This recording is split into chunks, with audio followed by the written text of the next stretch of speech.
Put everything away into dark boxes in dark rooms where it can be totally protected from light, and we leave it there and don't let anybody see it for the next at least 3 to 5 years. And that's how it works. But because we're so careful and so studiously protecting everything in the collection, we have a lot of stuff that's never seen the light of day before.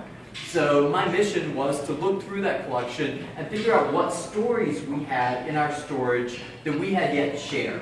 And I saw a lot of really great photos of women.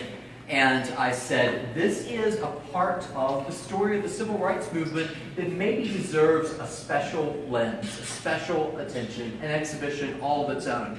So that's how this exhibition began.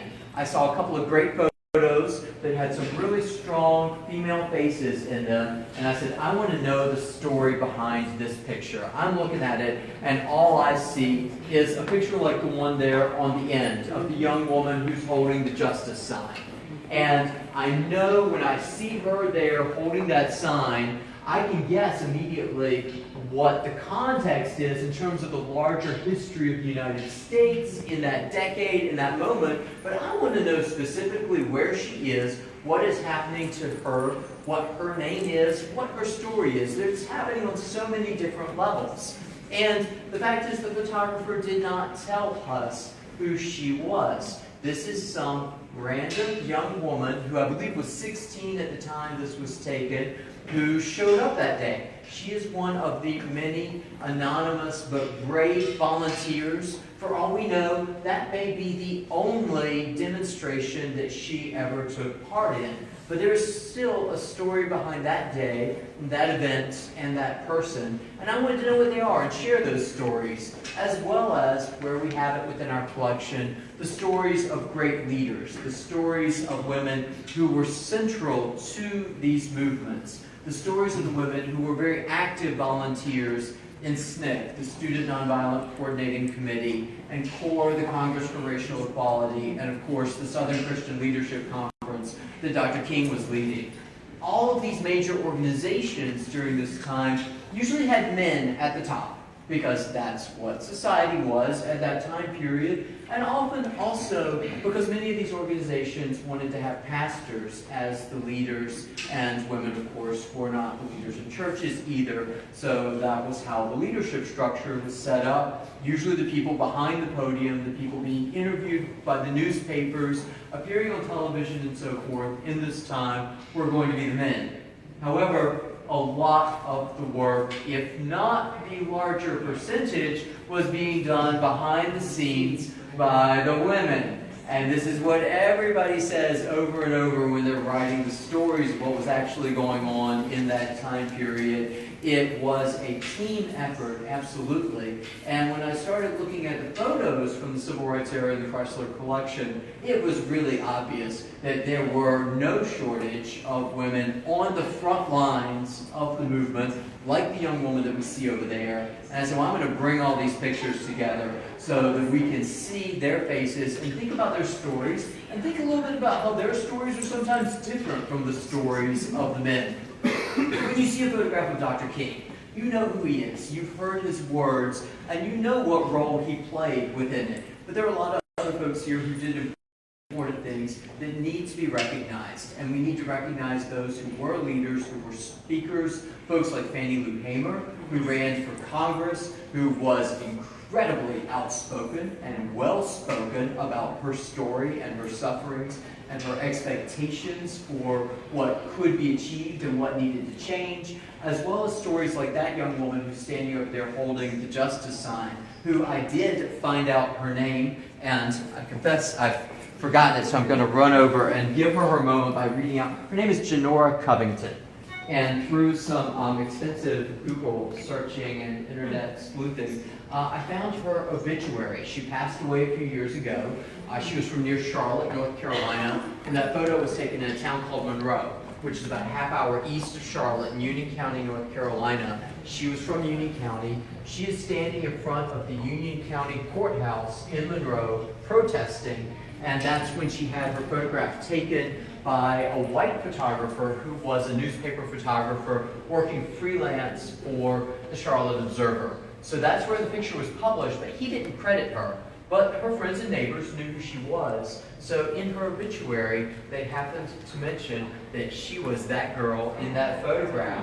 And I found that and I said, well, good, now we've got her name, and we're going to put that into our files, and we're going to put that on the wall label and give her her credit as well. So that was one of my goals with this, to bring these stories to light.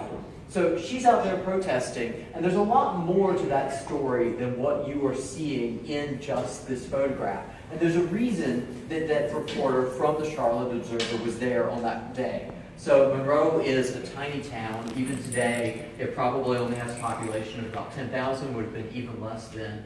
And it was a horrible, horrible place. Lots of protests and demonstrations there.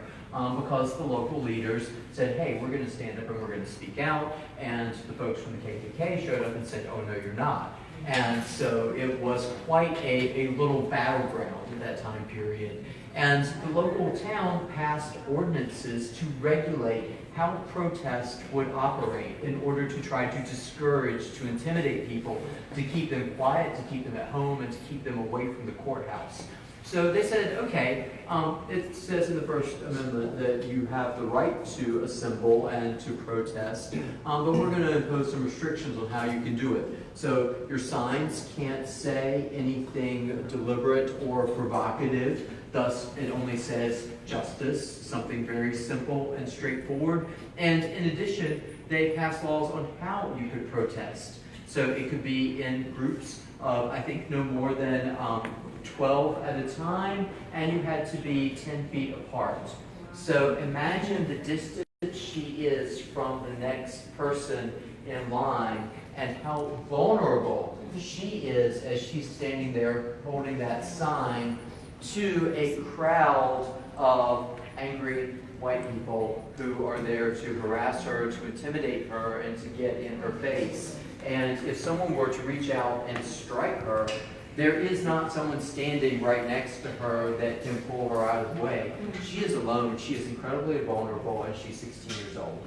So there's a lot more layers to this story that the photograph only begins to explain.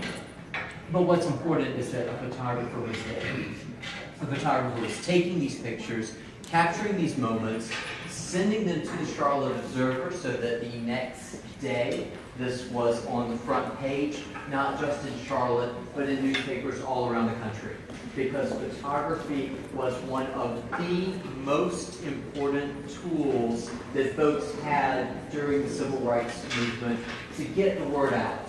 Because you can say and do everything in your power, but a picture is worth 1,000 words, and when you can create an action, you are doing a protest, holding a demonstration that has this local audience that's visible, that's seeing it. But if you can communicate that to the rest of the nation, that's when change really starts to happen.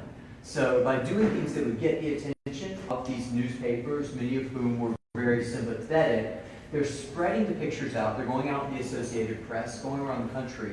So that photograph ran the next day, not just on the front page of the Charlotte Observer, but papers all across the country, in places like Boston, Milwaukee, LA, Seattle, places that did not have protests happening in their own communities, but places that are full of voters, places that are full of people who don't really believe until they are confronted by these images that things are so bad in the South. And they needed that. They needed not just the stories, but they needed the visuals. And that's why the photographers were there. And these photographers were newspaper photographers, very brave newspaper photographers. If you were a photographer, white, black, male, female, and you showed up at one of these events, you were more of a target than any of the protesters. If they saw that camera, they knew that you were probably in trouble, and they were going to be directing their anger just as much at you as anyone else out there. So this was something that took a lot of guts for these guys to do. They're doing it for money, it's part of their career, but it took some courage on their part. Now on top of that, you also had photographers who were there attending all of these events who are not newspaper photographers, but they are actually activist photographers, volunteers. And SNCC, the Student Nonviolent Coordinating Committee, a movement, an organization that was primarily college-age students. They had their own team of photographer volunteers that was traveling around and taking images in order to provide visual propaganda to help with this cause. Images that SNCC could itself provide to newspapers. They could use in producing a poster or signage that might be carried at a later rally. And they would take these photographs and put them in envelopes and mail them to members of Congress and say, look, you just opened this envelope and you saw these pictures. You can't pretend that you don't know what's happening in the South because we just put it right in front of your face. And so they were using photographs very actively and aggressively and deliberately as a part of their overall strategy. It wasn't just about doing a protest, but about recording and sharing that with as wide of an audience as possible. So as you go around this exhibition, you're going to see a number of photos that were taken and published in newspapers, or maybe some of the outtakes. Photos that were done by the newspaper photographers, but not actually that one that's used, other things from the same shoot, the same day. And then you're going to see a lot of things that were taken deliberately by some of these activist photographers. Folks like Danny Lyon, who took this picture. He was a young white college student from Chicago who went down to, I think, Ohio one time to bail a friend of his out of jail who was involved in one of these protest movements, and saw what was happening and got really inspired and said, hey, I'm going to follow these guys and join up and I'm going to use my camera to help devoting the next 6 years of his life entirely to the civil rights photography, traveling all over the South. You see a number of works by him throughout the exhibition. And you're also going to see a few older works as you go along that wall on the far side there. We have a number of works that were taken actually here in Virginia, but in the 1930s and 40s by documentary photographers from a generation earlier, in the New Deal era, when the U.S. government was sending out employee photographers to go and take pictures of impoverished communities in order to justify the social welfare programs that would be instituted by the New Deal. And these were especially for African American communities. And so we had some wonderful Virginia photos of that. I wanted to show establish a tradition of documentary photography as a legacy that began in the 1930s, and then these photographers, shows like Walker Evans or Bill Lang, become models for the next generation of activists. You have these young photographers who are saying, okay, I'm going to take my pictures and I'm going to use them to record this event and make a statement. How do I do that? And they're looking at books of Walker Evans and this older generation in order to get their models as photography. Photography wasn't really considered an art form in this time period. A lot of these folks are learning it on the fly. A few of these folks, we have a picture at the far end by a woman named Maria Beretta. And Beretta originally joined SNCC as an activist and as a literacy instructor. You know, one of the many ways that people faced discrimination in this time period was that they were unable to register to vote because there was ridiculous literacy tests that nobody was able to pass. And so the folks with SNCC said, okay, well, we're going to create educational materials that are specifically designed to help you pass these literacy tests, because this is the dumbest way ever that they've tried to enforce discrimination and disenfranchise these communities. So they took books and started teaching people out in small towns in the countryside, folks who had not had proper educational opportunities in their communities, how to read, specifically with this purpose of registering to vote in mind. And Maria Beretta was one of these volunteers who was teaching people to read, and she looked at the how to read textbooks, and all of the illustrations in these textbooks published in the 1950s were white people. And she said, this doesn't make any sense for the communities. We need educational materials that reflect what our audience is experiencing, things that will engage them. So she started taking photos, specifically to illustrate new literacy materials that SNCC and its sister organizations were publishing in that time period. So you have a lot of different avenues that people were getting into photography here, and some of these photos you'll see are of demonstrations, but we have a lot of other photos within this. There's some of the quiet behind-the-scenes moments, just of conversations that are happening between activists and local folks on front porches. Or there's a beautiful photo down there of Dr. King sitting down to dinner with his family. So that we can think about all the different layers in which the civil rights movement was present in this time period, and all of the different ways in which it was bringing this community together in order to work for change. Yes, ma'am. You have been quite naughty. You gave us the assignment of not looking at you, but looking at the pictures. But you have been so engaging and so well informed that we just literally pulled up our chair. Y'all are really kind.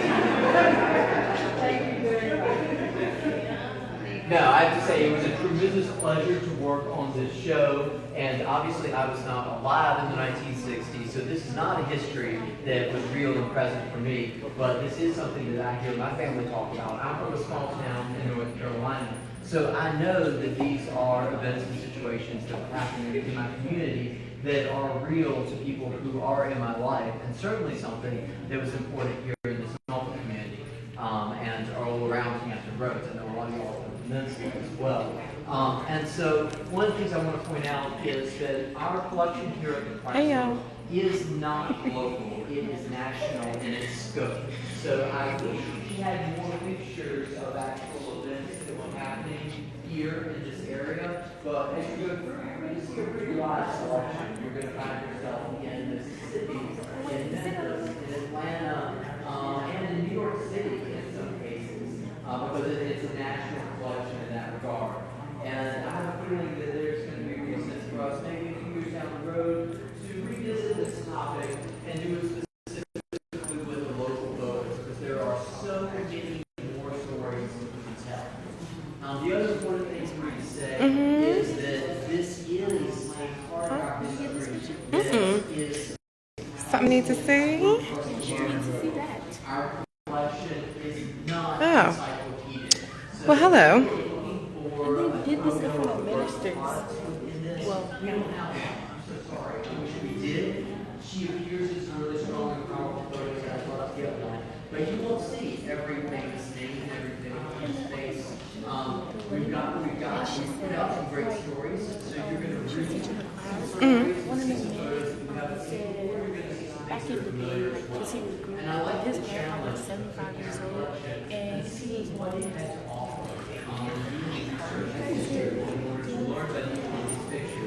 I want to walk with me. white person. He's 75-year-old, very young boy. That's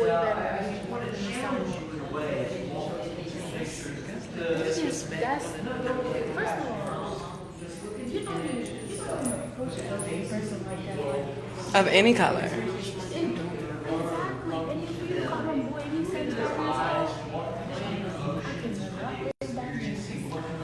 never.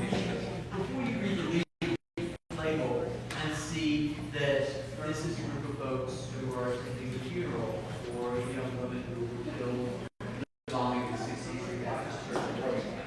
There's several photos of that in the other room. But in most So cases, we're both going live.